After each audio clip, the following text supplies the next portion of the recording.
JB Knowledge Podcast Network.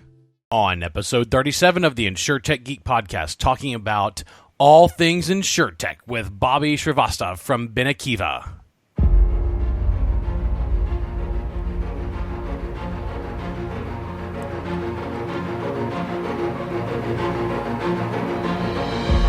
The Insurtech Geek Podcast, powered by JB Knowledge, is all about technology that's transforming and disrupting the insurance world. We'll be interviewing guests and doing deep dives into specific technologies we see changing the industry. We're taking you on a journey through insurance tech, so enjoy the ride and geek out.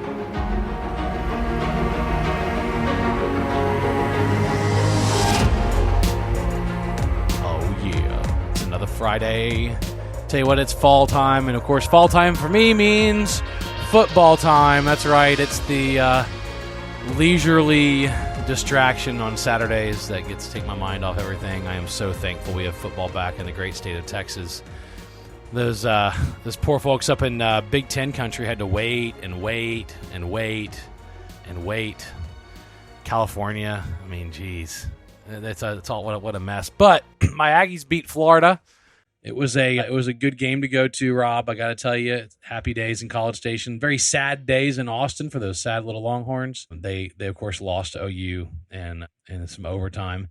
But you gotta enjoy seeing football again, huh, Rob? It's good to see. Like you said, my Michigan State Spartans will start their season here in a week or so. So yeah, I don't know. We'll see. I'll tell you after the season whether it was worth starting up again or not. Maybe we should have skipped this year. I don't know. Ohio State's going to be real tough. Yeah, I'll tell you this. Prepare for them to be rusty. That is the main thing I noticed about my team, the Aggies, on their first go-round, was how rusty they were on their first game. It was pretty obvious they had a lot going on, a lot of distractions and not a normal year. But they settle in pretty quickly. Also with us, Bobbie Shrivastav. Bobbie, what's going on? Living the dream, living the Insurtech dream. You know it. Where are you joining us from today? I live in North Carolina, Winston-Salem. Winston-Salem, that's right. So basketball season's around the corner. Every time I've gone to North Carolina during basketball season, it's all anybody there talks about. I got to go several years ago. I was in Greensboro? Is that right? Greensboro's Coliseum? Yeah. Probably for the regionals. Right. Yeah, so I was at the Coliseum there in Greensboro. Got to see North Carolina play. Got to see Duke play. Didn't get to see them play each other. Got to watch Tyler Hansbrough play his last few games. This is how long ago it was. Play his last few games for North Carolina. But beautiful place to live. But before we jump into our interview, just a reminder for our guests that you can subscribe to the Insurtech Geek Podcast if you're watching this video online by texting Geek Out to 66866. Just text Geek Out to 66866. Make sure you never miss an episode. So, Bobbie, you did your undergrad in IT marketing at Appalachian State. Of course, what everybody who likes college football knows Appalachian State for is being that team that any year could upset their non-conference opponent.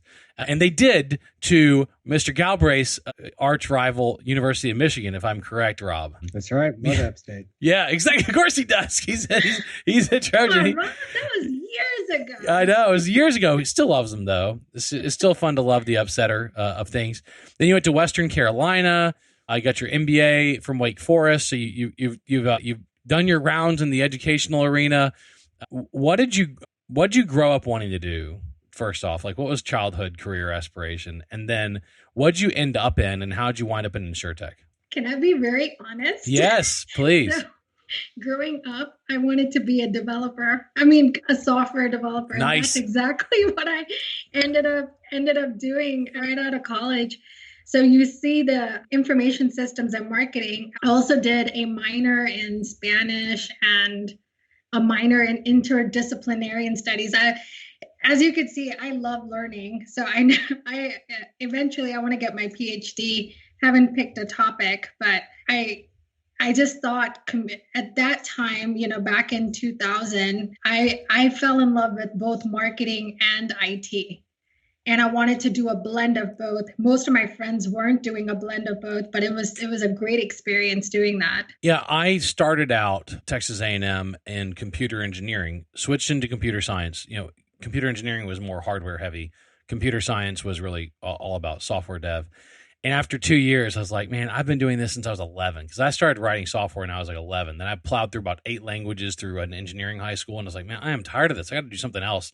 So I switched over to business and got a degree in accounting, and then got a master's in information systems. And that combination of like business and technology for me was really helpful. And certainly marketing, what I've told students that I mentor now, if I could go back and switch my master's degree, I'd actually get a master's in marketing, because like over half of my day as the CEO of a tech company is spent in marketing, and it's such a critical skill set. So I totally understand what you're saying with and it's fun to study too. It's fascinating. It's really about human psychology, right? Yeah. Same with the sales. I think part of at App State, they wove in a lot of sales into marketing, because back in 2000, digital wasn't there. So marketing was really much about content and how do you sell to folks. Yeah, that's awesome. And look, I too, well, I can't say from a child I wanted to be a software developer. Like, I really enjoyed it. I wanted to be a concert pianist until I was 16. So then when I was 16, I found out how much money they made, and I was like, never mind. So I had different aspirations, but of course ended up in software. Rob, I don't think I've ever asked you this question. What did you want to do? You want to be a baseball player, astronaut? Like, what did you want to be when you were a kid? Yeah, this probably won't surprise you that much, James, but I would have loved to be a sports general manager, right? I knew that I didn't have any athletic ability, and I probably couldn't coach anybody, but the whole idea of, trading players and managing the team and winning the championship, and I was probably Moneyball ahead of Moneyball, right? About use of analytics and whatnot and players. So yeah. Nice. Yep. So I'm definitely not in that space at all. No, so you were like analytics, just not in sports. Just not in sports. You're like a young Bobbie Bean, man. That's and that's his name, Billy Bean, Bobbie Bean, Billy Bean, yep. Billy Bean. That's what it is. So let's talk about your career, Bobbie. So Pepsi, right? Do you remember the Pepsi? We're going to talk about Pepsi because you spent 6 years there, and then you got into. Looks like you got into some insurance, but tell me about Pepsi, because you remember the Pepsi Taste Challenge. Remember this? Do you remember this from the? Were you around when they did they traveled around the country doing the? Oh, yeah. Do you remember this? So the commercials. I remember the commercials. Yes, and they would actually. And Pepsi always won. Yeah. Because do you know why? This is a fascinating marketing study. Malcolm Gladwell did a whole podcast series on this. Did you know that? Oh, you have to tell me why. Because it was a sip test. All right, so in a sip test, people always picked Pepsi because it's grossly sweeter than Coke. In a can test where they drink an entire can, people almost always pick Coke. So when Coke came out with new Coke that was sweeter, their sales dropped, which is why they went back to classic Coke, because they screwed up the test. They did a sip test. When people don't sip Coke or Pepsi, they drink the whole thing. Side note, go listen to Malcolm Gladwell's podcast on that. It'll change your mind on the way you do surveys and marketing. So what got you into insurance? So honestly, even when I worked at AIG, United Guarantee, which was at that point division of AIG, I never really thought about insurance until I met Brent. Well, a lot of people don't know this, but during college, my freshman year, and I worked at 2 different agencies. So I worked at Nationwide Insurance. So my exposure to insurance has been like all the way from when I was doing a part-time job during college. I quoted auto. They trained me on doing homeowners, even though I wasn't licensed, but I was just having them set up so that they could do the quote side. But I fell into insurance really after my first startup, when I met Brent Williams, and when he shared some really interesting research and statistic around the life insurance space. That's when I feel like I came into the industry, even though I've been surrounded by the industry during my career. Awesome. Rob? Yeah, Bobbie. So it's been great to get to know you and Brent over the last couple of years, and you both are just an amazing team. And I think Benekiva is an amazing story. So maybe you can just tell everybody more. Like, obviously I come from the P&C world, and for you guys to be in the life insurance world, we didn't see a lot of insurtechs and life insurance. I'm seeing more and more, but you guys were definitely one of the earliest ones. And you solve what seemingly such a basic problem, but it's actually like really challenging to solve. So yeah, tell us more. What was that opportunity that Brent brought to you, and how has Benekiva evolved, and what problems do you guys solve? No, I'll share a story in terms of how I met Brent. So I was I had created a product with another founder that handles all things documents. So think about what we wanted to do was ultimately we still believe we created a superior product than DocuSign. Because DocuSign is if you really think about some of the document challenges, DocuSign just touches the surface. We kind of went deep into document facilitation, document generation. So my husband at the time, and is now still, my husband and I traveled to Des Moines, Iowa, and that's where he did his undergrad at Drake. And we had both created this startup together back in 2015. So in 2016, we go to Des Moines, and I reach out to two random people that agreed to meet with me. One of them was a Mayor Clive, Brent's client on the advisory side. And she heard, our startup pitch and said, you need to meet Brent. He's into this tech startup world. You guys can talk about this, and maybe there's some synergies between what he's trying to solve and what you're trying to do. We meet Brent.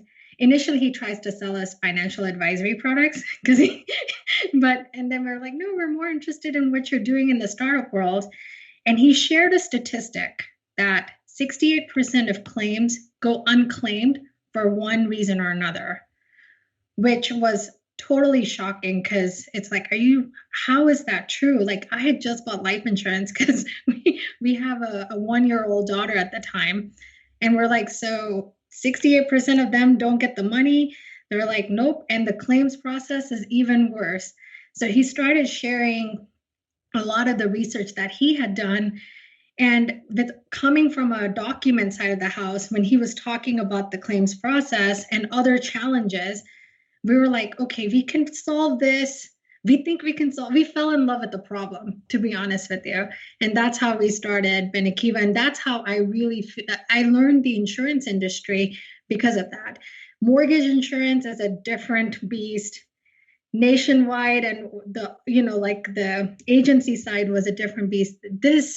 I just fell in love with the life side of the house. The stats are really that, but this is something that I'm having a tough time grasping. You're talking about when someone dies, like 60% of that money that's supposed to go to their dependents never gets paid out for one reason or another. Does it go to the state unclaimed property? Is that where it goes usually? Yeah, so I figured. So that's where, like, when Brent was, and he heard this at a conference. So somebody from like an association was sharing the statistic. And honestly, I can see why. Because if you think about it, like the claims process is there's no proactivity in that. And it's so difficult. So, but yeah, the money has to end up now being escheated. But that was after 2015. Prior to 2015, they still have to escheat it, but there weren't any laws around it for the insurance carrier. So 60 Minutes did this episode twice talking about the top, was it 30 companies that aren't paying claims, basically. And they have so much money that's just sitting in unclaimed property. And that's what created a lot of a different regulation around it. That is wild. I can see why it'd be such a fascinating problem to try to solve. So what is the solve though? So honestly, in 2016, when we heard about this stat, and then we interviewed several of our family members that had actually gone through a death process, all they kept talking about. So there is a piece of unclaimed property, then there's a piece of claims. And then there's other areas like notification and how do you do beneficiary updates. So the whole Benekiva vision has 6 modules that solves different pain points. But we ended up focusing on claims because that was like our foot in the door to say, we know the claims process is really, really backwards. And there's 4 key problems with that, like legacy process, legacy systems. All of these laws keep changing around child lien, notification, follow-ups, and then the unclaimed property, like we have to sheet it per state, they have different requirements. So we started to focus more on the claim side, but initially we kind of wanted to tackle the whole issue around everything. But as you know, with startups, you have to be pinpoint focused. Even though we built like an MVP around those pain points, we ended up focusing more on claims. And that's where we've kind of stayed focused on is claims, and then a little bit of update on that side for policyholder servicing. Awesome. Rob? Yeah, so one of the fascinating things about your solution, Bobbie, is you guys use blockchain. And I know you and I have had conversations in the past, and a lot of folks are saying, blockchain's all hype, it doesn't scale, it's just, a solution in search of a problem. So I'm really curious, maybe you can explain, now that you've talked a little bit about the problem and the areas that you kind of solve, how are you guys using it, and why did you pick that technology to apply to the problem? So that's a great question, Rob. And initially, we were planning on building our tech stack on top of a blockchain database. And we decided earlier on not to, but make it as part of an integrated solution. So for folks that were interested in leveraging blockchain from our first scenario, because a lot of carriers are asking us, okay, what does blockchain solve? If you really think about the future vision, it could do a lot of cool things in terms of one experience for the beneficiary, and they don't have to go to like 5 different entities if their loved one had 5 different policies at 5 different carriers. That's the ultimate vision, right? Is how do we create this consortium and this one unified experience? But let's take a step back. Let's take baby steps like crawl, walk, run. We can, start storing this data. So from a signature perspective, we can start getting into smart contracts. That was a use case. Another use case was audit trail. When a audit regulator comes to you and says, hey, I want to see your claim records, now without a doubt of, you can say, hey, here's some data and it's backed by blockchain, so it's not tampered. Those are the different scenarios that we kind of were looking at and got very excited. But here's the catch. We got excited about building those scenarios. Our carriers love talking about that, but when it came time to implementation, nobody really wanted to take a leap, and still are not wanting to take a leap into blockchain. Yeah, honestly, this year I haven't heard much in terms of when we go and talk to a lot of prospects. They're so deep into fixing their current issues with e-apps, claims servicing, like self-service claims or self-service servicing. This is not even a topic that they even talk to us about. Yeah, they love paying lip service to it. I mean, it's like, oh yeah, blockchain's going to revolutionize business, when most people I talk to can't really define what blockchain is. Like if you ask them to spend 30 seconds explaining it, they couldn't. And they'll say like, yeah, it's going to revolutionize things, and they can't explain what it is. And then when you actually talk about allocating IT budgets to it, oh my gosh, yeah. You're talking about literally like last place on the priority list. Now, I'll say blockchain is for real. It's not a fad. I don't believe it is, because I have companies I work with that have already deployed it successfully, and it is actively working. But it works almost when you don't talk about it. I don't know how to. It's like you don't sell the blockchain. You sell the stuff that it does for them. You're like I totally agree. Yeah. It's encrypted and it can't be changed. Here's the problem it solves. Right? People don't buy blockchain; they buy solutions. Right? Like they don't care if it's on Azure or AWS or whatever. They want the solution to their problem. It's like, like when COVID happened, you saw a lot of marketing around. We have a platform that enables digital transformation for the entire industry. Yeah. I mean, what specific problems are you trying to solve? Like people just gravitate towards buzzwords. And I'm one of those people. I absolutely hate buzzwords. And when people were talking about digital transformation, and I'm like, okay, here you go again. I've heard it like since 2012, 2013, and we're still talking about it in 2020. Okay, let's come up with another buzzword. Yeah, well, for RPAs, I have very strong opinions on buzzwords. I just am not a big buzzword person. Well, I believe in strong opinions loosely held. So as long as you have strong opinions loosely held, we'll be good. That way we can have an honest debate. Look, for those of us who have been around the technology development space since pre-2000 and went through the Y2K ramp up, we've been talking about digitization for over 2 decades. It's really been about 2.5 decades because the Y2K conversion was the first time that everyone's like, okay, we got to digitize our systems. We have to get serious about it. And so this is old hat. This is old topic. But the reality is that you have a really well-defined problem that impacts a lot of people. And it impacts the insurers too, right? I mean, they want to have a good reputation. They want to pay claims out. They really don't want to be on 60 Minutes twice being outed for not getting money to policyholders. That is bad for business, right? So, I mean, there's really strong motivators for everybody to figure this problem out. I just think blockchain is a nice solution because in a low trust, no trust environment, which is a lot of businesses, blockchain brings something that's so far proven to be quite reliable, and that is, an immutable ledger. And so it brings this ledger that can be written to and not changed, at least until a quantum computer blows it up, right? So that's what I think is so exciting about it.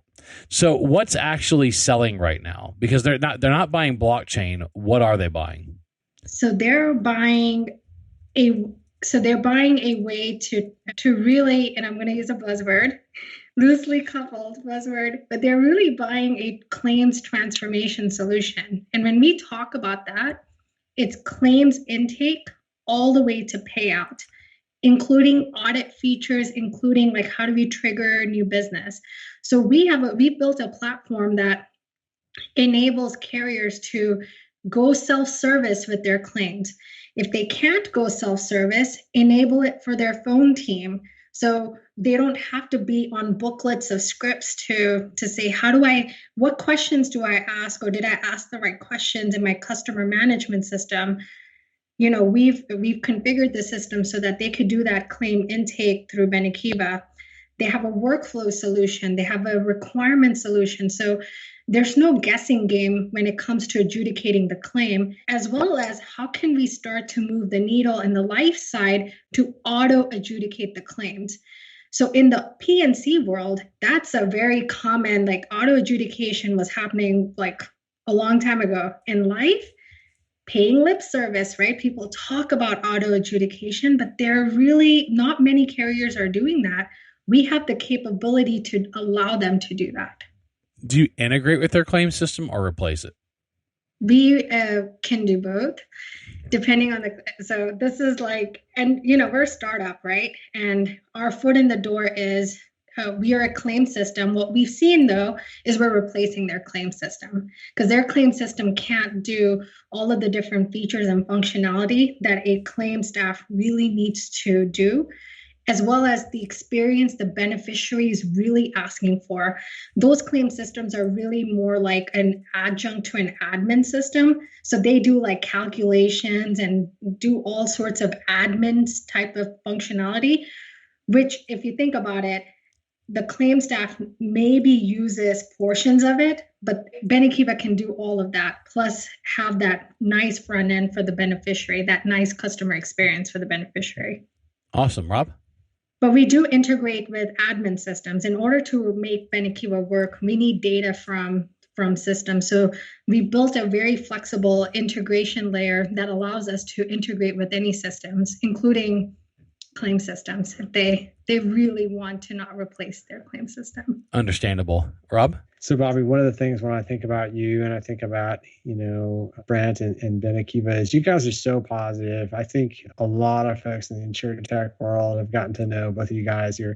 When we used to go to events, right, you were at like pretty much every single event. It seemed like, you guys are always smiling, always laughing, always having a good time. And you're kind of known for some of the video series that you put out, making lemonade out of lemons. And you guys have this wonderful Happy Friday stories that you run every Friday during the pandemic. I was fortunate enough to be a guest on one of those episodes, and you're just kind of, sharing stories about, what happened this week that was good in your life. So maybe you can just talk about like the challenge as a startup to get noticed, get heard, like what kind of drove you to this kind of marketing strategy as a differentiator. And then two, how has that been working? And yeah, how did you just settle on that? Because it's definitely something that's unique about Benekiva. From a marketing perspective, it's very interesting. When we came up with these video series, the Lemonade one came out of a desire of initially in my ecosystem, there's very few women entrepreneurs. So it was all about making lemonade out of lemons. So I would interview a lot of different women entrepreneurs so that, how do we share perspective and motivate others to, hey, this is possible. You can have a side hustle if you're not ready to go full time. Marketing second.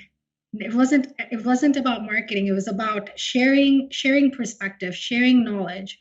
With Happy Fridays, we were so bummed about all of the negativity around what was happening in the state of US, right?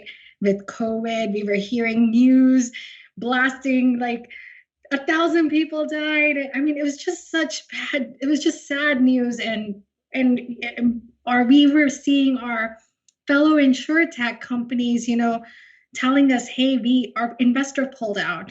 We kept hearing stories.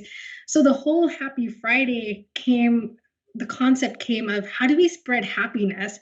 Once again, marketing angle came later to say, hey, we can actually publish this on Benekiva and we can start tagging.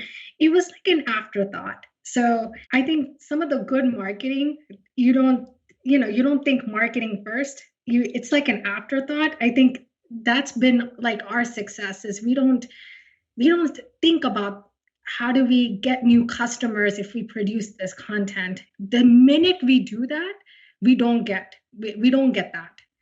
The minute we are very true to ourselves, true to our brand and what we're trying to do to make it better for the industry, because it's going to help people. The minute like the marketing angles start opening up and then it's like, oh yeah, we can do this. So it's a little bit of a different approach that we take. Yeah, it's super authentic to both you and Brent. It really is who you are as people. And I think that really comes through. It's not spin, and it's very genuine. And you're just an inspiration, Bobbie, because you post stuff about your exercise routine, which is insane. You're making me feel really, really lazy and soft. You have wonderful photos of your daughter. You talk about your husband. You talk about your family, and it feels like we talk about work-life balance, but it's almost one for you, right? It's kind of integrated, and I think people embrace that genuineness about you. It kind of translates to your company. So yeah, if you guys don't follow Bobbie and kind of social media channels, I definitely encourage you to do that, because she does a wonderful job hitting social media for sure. Thank you, Rob. When we COVID, I had like a really bad week the first week of lockdowns, and I found myself downward spiraling mentally as well.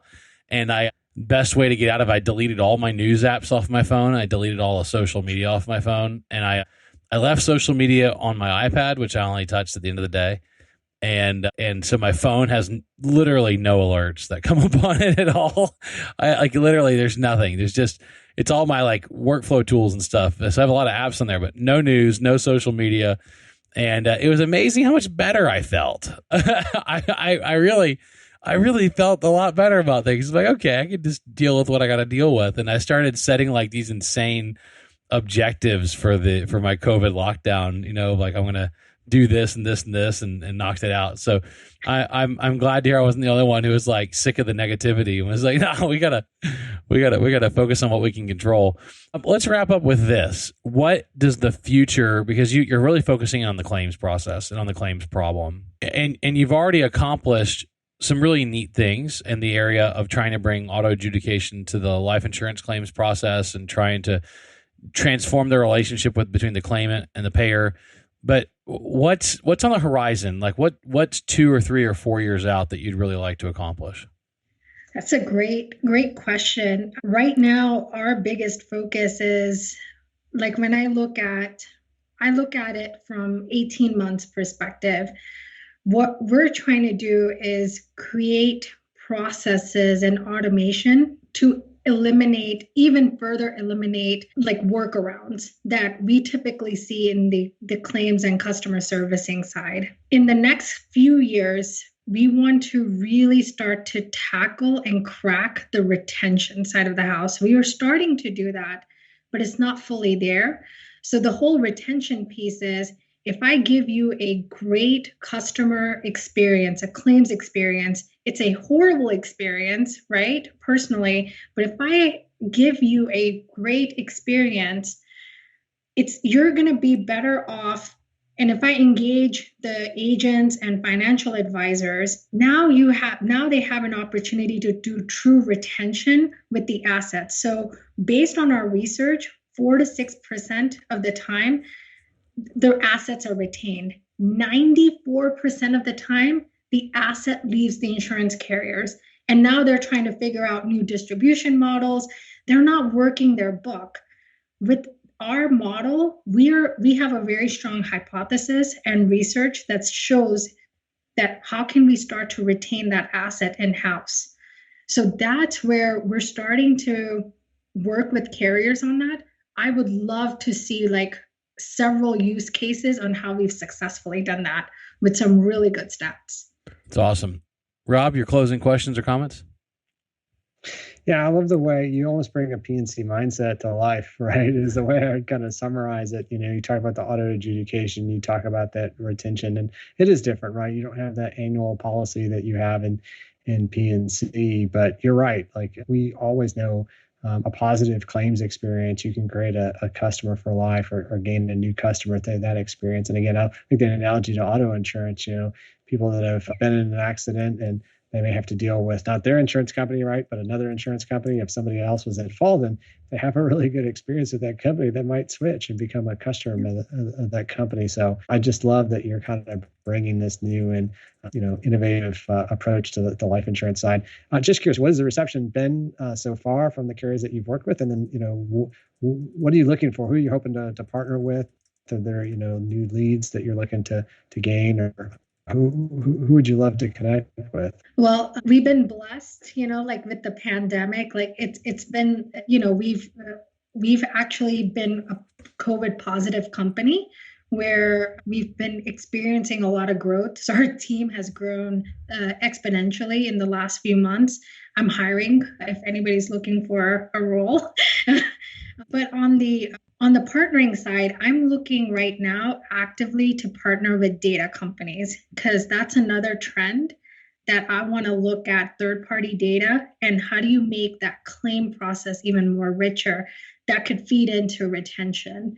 So that's where I'm focused in. And right now, from a customer perspective, we're pretty blessed that we're working with several.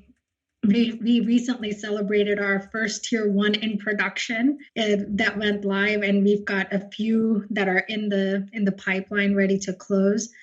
So anybody that wants a great claims experience is who we're targeting after, no matter what size, because right now we've proven that we can work with small to large carriers. That's awesome. So great to hear that you've had success even during the pandemic. We know it's been a tough time for some, but we've tried other founders such as yourself where actually business has never been booming more. So it's great to hear that you guys' success. So awesome. James, you want to talk a little news before we wrap up the show? Yeah, absolutely. I saw you have 2 news stories. I'd love to talk about what you brought up. Yeah, so we've had Darcy Shapiro from Cover Genius on a few episodes back, and this came across the news wires this week. They got a $15 million Australian, so that's 10.8 million US, more funding to kind of expand, and they're looking to integrate with even more distribution channels. And so as you guys might remember, this is the one API to rule them all episode where they really talked about being able to sell insurance products from a variety of products, variety of carriers, and what you might consider non-traditional channels. So, eBay, Wayfair, companies like that, just kind of meeting customers where they are, going outside that traditional agents or brokers are trying to sell direct over your website. So congrats. And we're super excited to see that. And then the second one, we haven't really talked about catastrophes, which used to be my bread and butter. I mean, that used to be the world that I really lived in, James and Bobbie. And, headlines this week, I guess there's a little back and forth that the Trump administration has denied California's request for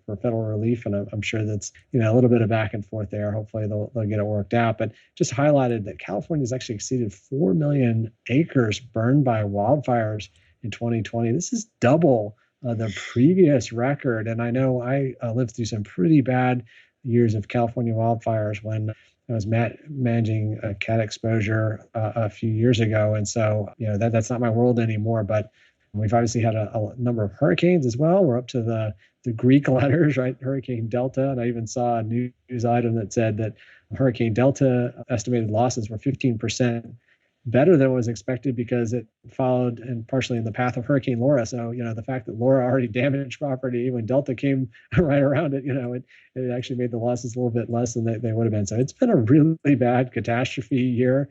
And we just haven't talked about it that much. I know it's probably flown under the radar in many ways with the pandemic and the election coming up and everything, but just wanted to put a spotlight. And I think I read over 20,000 firefighters from all around the world, and have come and helped out with the California fire. So special thanks to those that have been on the front lines, and it continues to be a big issue for folks out west. Yeah, absolutely. And certainly we want to, obviously all thoughts go out to everybody that's actually out there trying to mitigate that by fighting those fires. It's been a hellacious year, but from an insurance perspective, you also have to know that there's going to be some consequences to a heavy hurricane year and a heavy fire year in 1 year, right? I mean, we're into Hurricane Delta, Echo, Foxtrot. Like we've gone through all the named hurricanes, and we're into much higher storms. Although the reality is the two that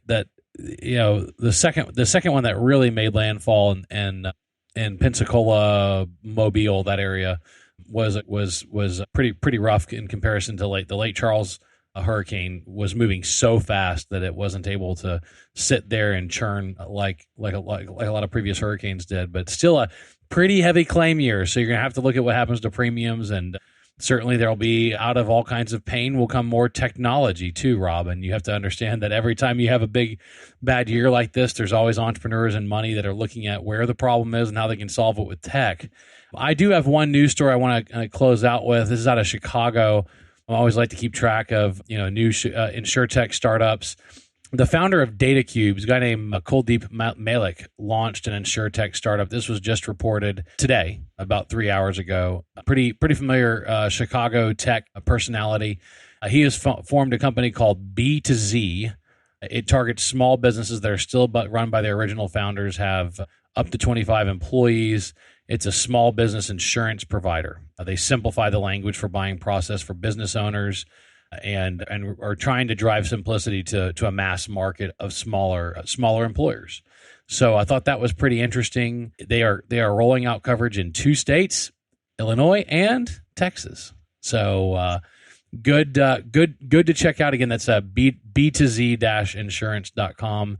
And they have a BOP and a work comp program. So you can go and check that out. And they're targeting 2 states and a few industries. Worth checking out what they're doing and seeing who this new Insurtech startup is, because it just the news kind of just hit the wire. So we'll check that out and see what it's all about. I think we have more of those to come. You'll have companies who want to help other insurance companies as Insurtechs, and then tech companies who just want to become the insurance company themselves. And certainly we're seeing a good bit of that. So that is all the news we have this week. Bobbie, absolute delight to meet you Stay positive, keep working hard, and thank you for helping transform a beautiful industry. Thank you for having me on this show. Awesome. And as always, the most interesting man in insurance, endofinsurance.com. That's Rob Galbraith. Rob, always good to see you, and I'm glad things are well in San Antonio. Yeah, likewise, James. Oh, thanks for the plug, Bobbie. I appreciate it. So good to catch up with both of you guys. Great episode. Really enjoyed the conversation. Thanks for the plug. Yeah. Checks in the mail, Bobbie. Yeah. Yeah, I was actually chewing on your book the other day. I was reading through something again just to get my brain around it. It's good stuff. I mean, really good stuff. So if you haven't read his book, go read his book. This has been, as always, yeah, there you go. Another plug from Bobbie. As always, this has been the Insurtech Geek Podcast powered by JB Knowledge. That's jbknowledge.com. It's all about technology that's transforming and disrupting the insurance world. I've been your host, James Benham. That's jamesbenham.com with co-host Rob Galbraith, endofinsurance.com. Big thanks to Jim Greenlee, our podcast producer, Kara Dalton, our creative producer, and Adele Waldeck, our transcriptionist. And thank you for joining us today. Remember, you can see this on video, too, on all of our social media channels. You can go watch it on Vimeo and Twitter and Facebook and check our video stream out. We are taking you on through a journey through insurance tech, so enjoy the ride and geek out. See you next week.